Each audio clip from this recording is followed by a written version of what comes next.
तो चलिए सीधे मुद्दे पर आते हैं। क्रिकेट के मैदान पर तो हमने इन दोनों दिग्गजों को अनगिनत रिकॉर्ड बनाते और तोड़ते देखा है, लेकिन आज हम क्रिकेट की पिच से थोड़ा हटकर एक बिल्कुल अलग पिच की बात करने वाले हैं, और वो है फाइनेंशियल पिच। आज के इस एक्सप्लेनर में हम ये डिकोड करेंगे कि कैसे भारत के दो सबसे बड़े स्पोर्टिंग आइकॉन्स सचिन तेंदुलकर और विराट कोहली मैदान की अपनी कामयाबी को मैदान के बाहर एक बहुत बड़े आर्थिक साम्राज्य में बदलते हैं। हम देखेंगे कि कैसे इन दोनों की निवेश रणनीतियां एक दूसरे से एकदम अलग हैं, फिर भी दोनों ने सफलता के झंडे गाड़े हैं। आज के इस एक्सप्लेनर का एजेंडा बहुत ही दिलचस्प है।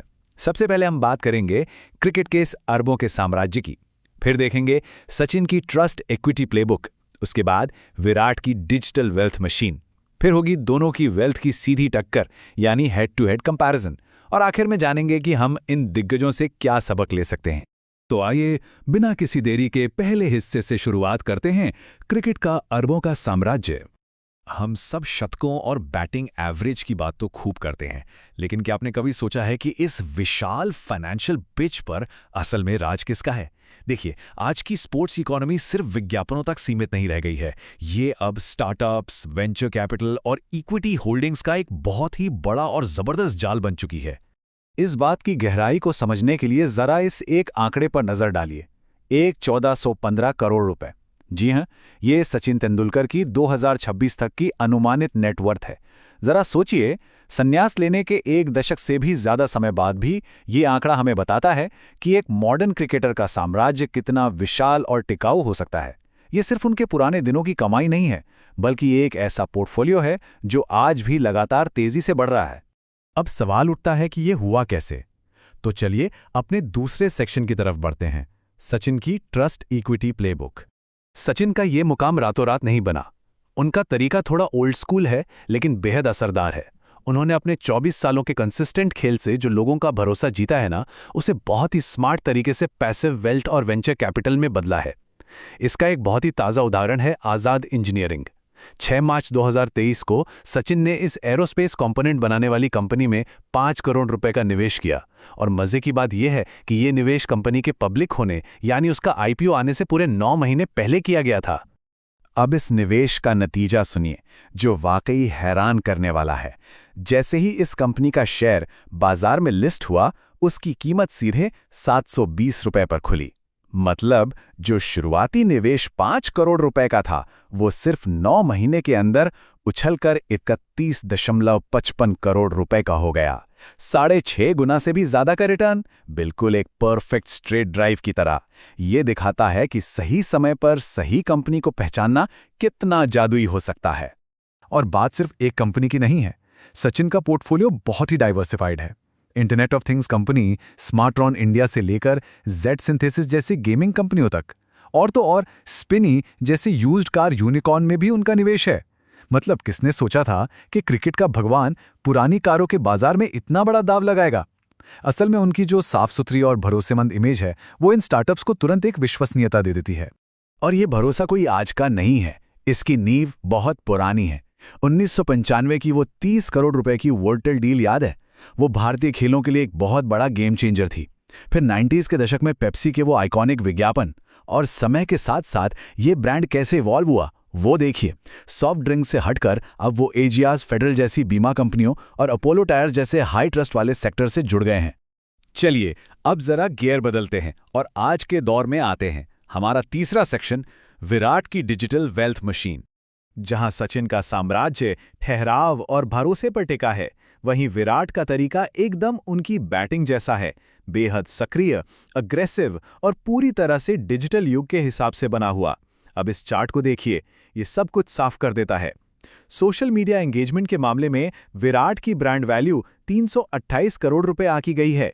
ये सचिन और धोनी की तुलना में लगभग दोगुनी है। ऑनलाइन दुनिया का ये पावर विराट के लिए कमाई का एक बहुत ही बड़ा और एक्टिव सोर्स है। और इसी डिजिटल इन्फ्लुएंस का इस्तेमाल विराट अपनी एक्टिव प्लेबुक में करते हैं। वो सिर्फ एक ब्रांड एम्बेसडर बनकर नहीं रुकते।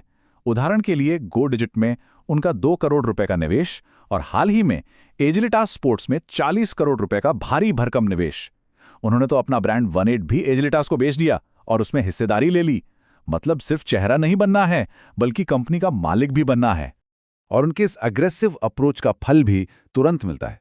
जब गो डिजिट का आईपीओ बाजार में आया तो दिन के उच्चतम स्तर पर विराट के उस 2 करोड़ रुपए के निवेश की वैल्यू 8.4 करोड़ रुपए तक पहुंच गई। ये साबित करता है कि नए जमाने के टेक स्टार्टअप्स को लेकर उनकी समझ कितनी पक्की है। लेकिन देखिए, जहां अग्रेशन और रफ्तार होती है वहां रिस्क भी होता है। स्टार्टअप्स में निवेश का मतलब हमेशा सिर्फ मुनाफा नहीं होता। विराट के यूथ फैशन ब्रांड रोंग WROGN के ये आंकड़े इसकी एक सच्चाई बयान करते हैं। वित्तीय वर्ष 2025 में इनका राजस्व 12.5% गिर गया और शुद्ध घाटा बढ़कर 75.5 करोड़ रुपए हो गया है। ये बाजार की वो हकीकत है जिसे समझना जरूरी है कि हाई ग्रोथ के साथ कभी-कभी बड़े घाटे भी सहने पड़ते हैं। तो चलिए अब इन दोनों दिग्गजों को आमने सामने रखकर देखते हैं। Section 4, head to head wealth comparison.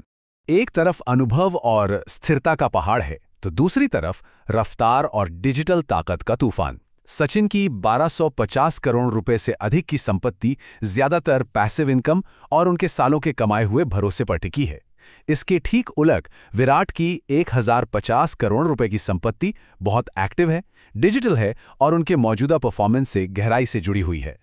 इस पूरी तुलना को हम इसे कोट से बहुत आसानी से समझ सकते हैं। सचिन ब्रांड डील्स, बिजनेस और अपनी पिछली उपलब्धियों से कमाते हैं, जबकि कोहली क्रिकेट, एंडोर्समेंट, बिजनेस और सोशल मीडिया से कमाते हैं। मतलब सचिन अभी टोटल वेल्थ में आगे जरूर हैं, लेकिन विराट अपनी मल्टी चैनल कमाई के दम पर बहुत तेजी से इस फासले को कम कर रहे हैं। अब आते हैं सबसे अहम सवाल पर। इसमें हमारे और आपके लिए क्या है? हमारा आखिरी सेक्शन, दिग्गजों से सबक। इन अरबों रुपयों और बड़ी बड़ी कंपनियों के नामों के पीछे हमारे लिए कुछ बहुत ही शानदार पर्सनल फाइनेंस के रूल्स छुपे हैं।